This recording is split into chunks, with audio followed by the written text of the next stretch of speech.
It's great to see y'all for our annual meeting here today. 6 days into camp, installs intentionally really heavy. As we start things, we like to challenge guys early, both old and young, look at some new things, move people around, and really try to stretch them mentally and physically early in camp. So guys have been battling through that. With the new staff additions, the new additions in terms of players, I've been really pleased with how we've got things started, and guys have embraced, what it means to play defense at Georgia, the standard and expectations, and we look forward to continuing with practice 6 today. You're going to get a lot of questions about defense, but I wanted to ask you about the other side of the ball since it's kind of you guys are working on yourself at this point. Who's giving you guys trouble on the offensive side of the ball and kind of been a problem for you this far in camp? It's a great opportunity every day to go against our offense. At every level, all the positions, offensive line, a ton of experience, really talented. Obviously, Carson plays at a really high level. There's depth in the running back room and in the receiver room and in the tight end room. So, when you have an offense, I think, where there's not one guy and every position group can be a threat, it's really challenging, for every position group on our side of the field. And it's an awesome opportunity for us to compete against them every day. Yeah, Coach, you talk about starting install with overload, giving them as much as possible, but it requires being a great teacher, I think is what you mentioned last year. What's the key to being a good football teacher?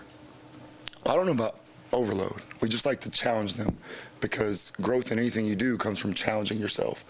But you have to be detailed and you have to be a clear communicator. And, Coach Moore talks about assuming nothing. As a teacher, you can't assume that the people that you are delivering the message to are understanding what you are saying unless you get that communication back and forth. So I think those elements are important. Glenn, how well did you know Traveris before he got here, and kind of what is that, another what does that look like? We had met each other. I had always had the utmost respect for him, both as a coach and as a recruiter and just a person. And then Will spoke incredibly highly about him even before this opportunity came about. And, I trust Will and his opinion with just about everything. And, it's been awesome to have Travaris here, and he's been a great addition. Glenn, kind of piggybacking off of that, what has it been like having Travaris and also Dante Williams, just them now part of this defensive staff? Great energy, and they've bought into what we do. They knew what the expectations were here, and they embraced them, and they wanted them. And they've approached every day with a lot of passion and energy, and they really care about their players. I know it's a collaborative effort on the defensive side of the ball, but with Will Muschamp, with all of the experience, how did he help you when you sort of took over those primary defensive play caller duties, and how has his role maybe changed a little bit since obviously moving into an analyst role? Well, it's awesome to be able to have Will here. When he made the decision to move into an analyst role, the ability for us to keep him in the building and keep him part of the program, even before they approved, the coaching restrictions, was, a blessing to all of us. And the best thing and I'm thankful for Will in this regard, is as much as he's done in his career, Will does not have an ego in any way, shape, or form. So, that collaborative effort, he just wanted, we worked together.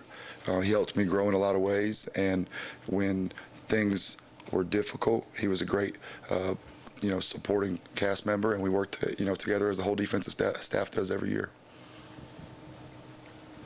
Glenn, what have you seen from CJ and Raylan individually as they, begin their second season, and with Smile, where is he with his foot injury? Smile is doing a great job in his rehab. I would say he's exactly on track. He was moving around really well yesterday. We have a plan for him. He's following the plan with the maturity that you'd expect from a guy with his experience level and as both a player and in age. CJ and Raylan, they really benefited from this spring, having the opportunity to take over, heightened leadership roles and in bowl prep, and they've only grown from that.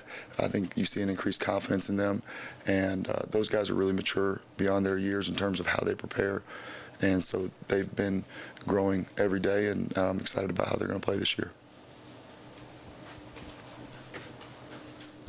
You mentioned how complimentary of Tavares Will was before y'all brought him in. Just how have you seen Will's influence on him as a coach?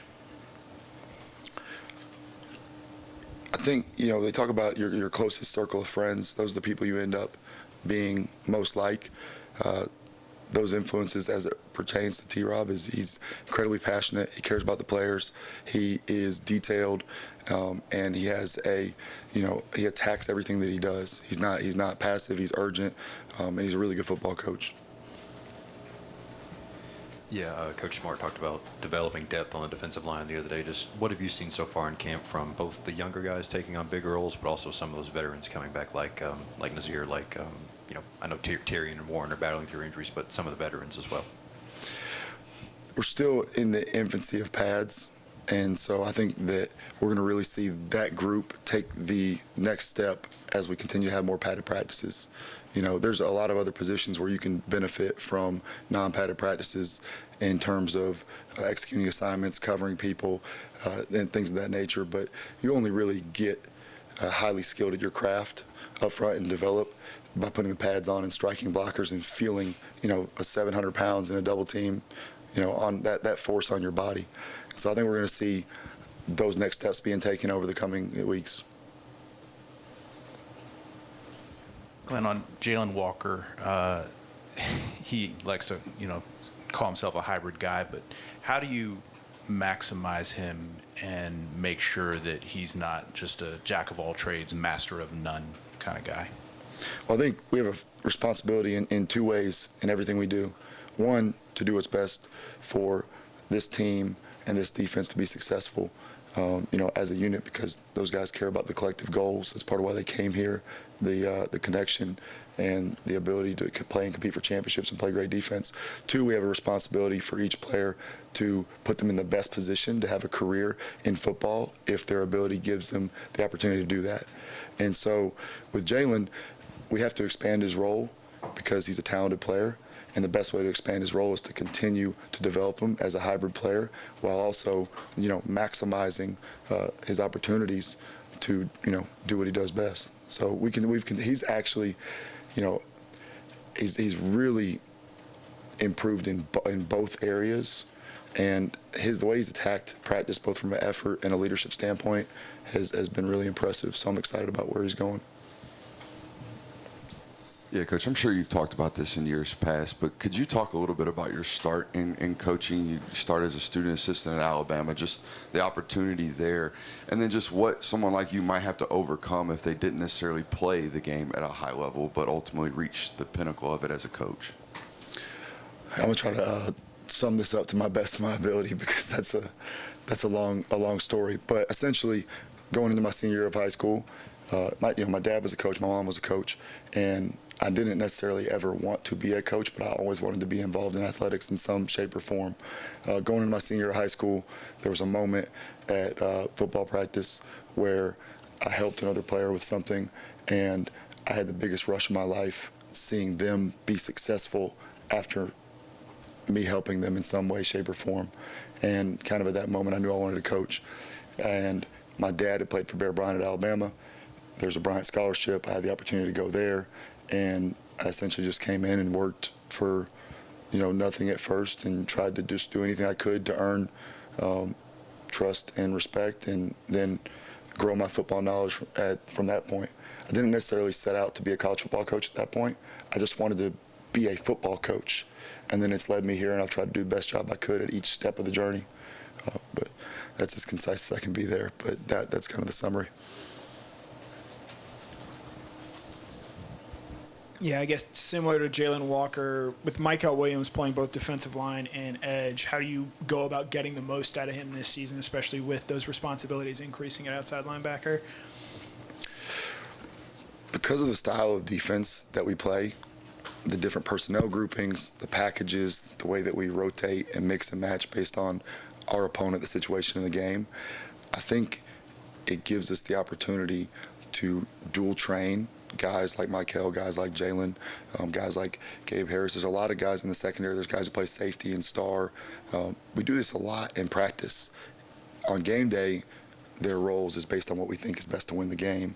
But as these guys have matured and grown and been able to go through this learning process multiple times, they can take on more, and it makes it easier to play them in a variety of roles.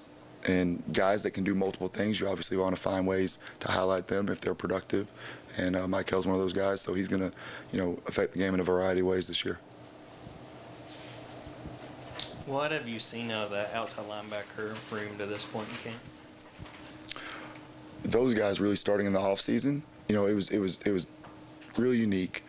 And I'm gonna go with the young guys. Obviously, there's the utmost respect for what Chaz brings to that room, and he has been a better version of himself this entire offseason. I think he's really attacked areas that he needed to grow. He's affected the passing game more, and he's done a better job in terms of what he's done in space while remaining a tough, gritty player.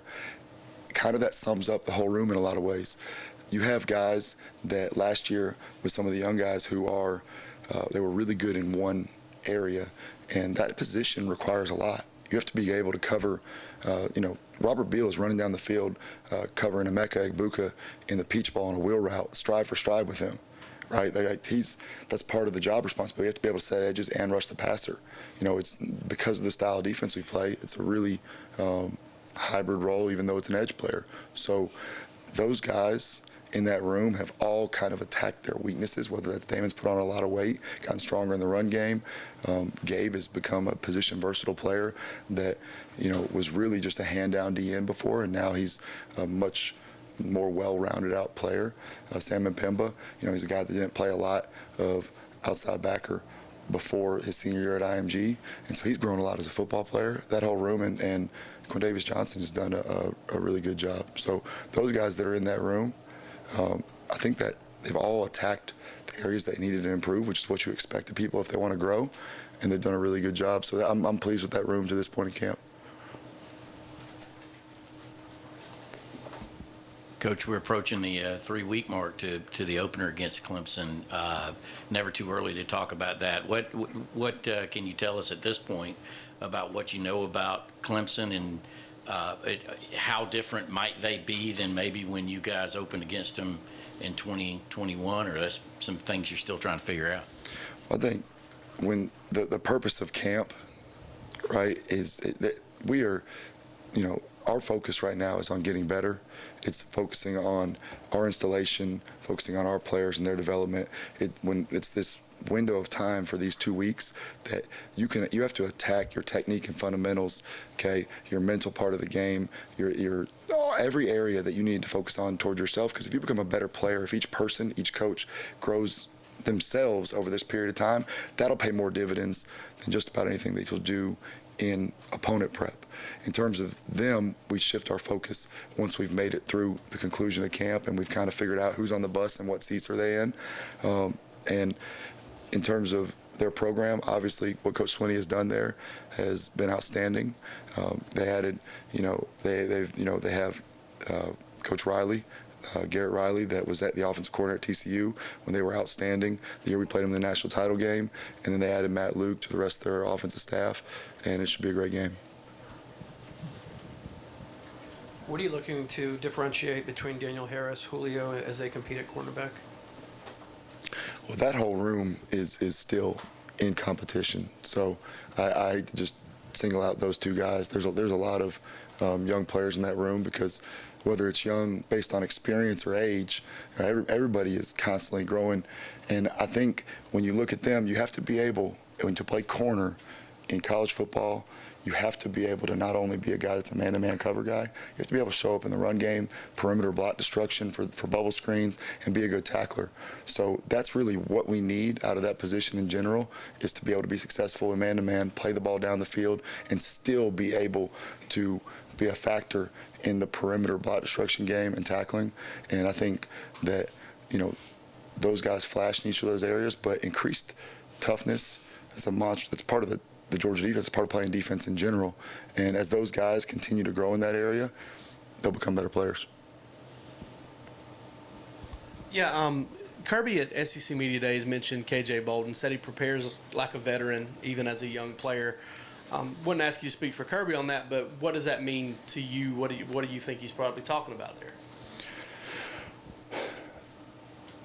Being a freshman, no matter how much success you have, whether you're instantly successful or whether you have to go through some of the growing pains that guys have gone in the past, just the transition from going to high school to college, it's hard on a normal student, right? And what separates guys that are able to help you when they're young and versus guys who it takes some time, a lot of times doesn't necessarily have to do with ability, it has to do with maturity in their prep. It does not mean that guys who don't play early don't have the maturity, but the maturity in terms of being a pro every day and not having to acclimate as much to the demands of college football, it helps them. And I think in terms of how he approaches his business, he's had a maturity about himself since he's been here. And if you match that up with ability and you continue to grow, you have a chance, to be a good player. But I think his maturity has impressed me. From the moment he's been here, he's been very serious, and that's, focus on the task at hand, which is what you need to do on a day in and day out basis. I want to ask you about 3 players. Can you give us the latest on Ellis Robinson, what you've seen in him, how he's doing after Saturday? McLeod, the transfer, we haven't heard a whole lot about him. And Troy Bowles, the kind of guy that we don't hear as much about in that inside linebacker room. I'm going reverse there. So, Troy did a really good job attacking his physical development this offseason. And also, he really didn't play much linebacker coming into college. So there's the development as a linebacker and then the physical development. And I think he's done a really good job in that regard. Obviously, his skill set in the past of being a guy who played DB, it helps. He has a unique coverage skill set that as we continue to grow him as a backer, he has the opportunity to be a really good player. Xavier McLeod has been really active. He obviously has size. When I say active, I'm just saying he's a really good athlete for his size. And so when he's able to move, right, which is very helpful, he has to be able to go and show up in the run game in terms of anchoring double teams at the point of attack, which, like I said, we just put pads on a few days ago. As time goes on, we'll continue to grow in that area. And Ellis, his approach in fall camp has been what it needs to be in terms of attacking. The demands of a practice at Georgia are, the way if y'all took in the open practice or people who were there, it's a lot on high school guys transitioning. I think that he's, attacked his personal conditioning and everything else to be able to maximize his ability. And I don't mean that to say that he wasn't, but there's a lot of demands on that position to be able to be at your best every snap. And I think the way that he's approached that has given him an opportunity to compete in camp, and he has to continue to do that. One more question right here. Hey, Glenn, kind of hopping back to the secondary just a second. Jonell Guerrero, second year, what have you seen from his development as far as his role? And how much did he learn last year just being around watching Tyke and the way he went about his business? I think that's one of the most underrated aspects of coming to play football at Georgia is the people that you get to play with that become a part of your circle, that you get to learn from, that become a part of your family. And so he had the opportunity to learn from 3 guys, not just those 3, but those 3 guys that left here last year were incredibly detailed and mature, and they went about their business the right way. And I think that, that it really helped him go through last season as he was learning. I'm really pleased with how he's attacked camp. He has grown up a lot in terms of his ability to consistently do what we asked him to do, and obviously he's a physically gifted player, and I just really appreciate his growth on a personal level, because he has matured a lot in the last year, and it's showing up on the field, and so hopefully he continues to do that. Thank you, Coach. Yep. Thank y'all.